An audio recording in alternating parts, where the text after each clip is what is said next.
আপনারা কি bipolar disorder সম্পর্কে জানেন? চলুন আমরা বাইপোলার ডিসঅর্ডার সম্পর্কে জেনে আসি। বাইপোলার ডিসঅর্ডার মূলত দ্বিপ্রান্তিক ব্যাধি, যা পূর্বে ম্যানিয়াজনিত বিষণ্ণতা নামে পরিচিত ছিল।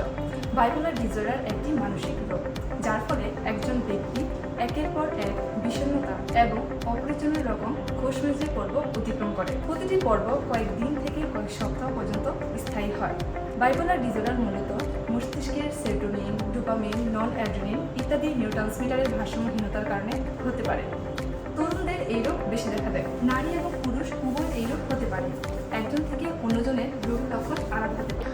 বাইপোলার ডিসঅর্ডার মূলত একদিকে রয়েছে ম্যানিয়া, যা আমাদের স্বাভাবিক যে অতিরিক্ত আবেগ, আশি ইত্যাদি নিয়ে। অন্যদিকে আছে ডিপ্রেশন, উদ্বিগ্নতা, বিষণ্ণতা, অনুপ্রাপ্তি।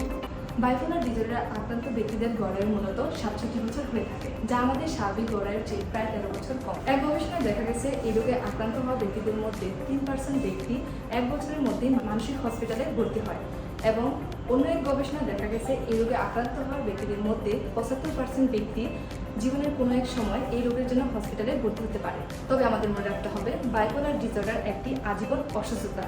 তবে দীর্ঘমেয়াদী সুচিকিৎসা এবং রোগীকে মানসিকভাবে সাপোর্ট দেওয়ার মাধ্যমে তাকে স্বাভাবিক জীবনযাপনে ফিরে দেওয়া সম্ভব।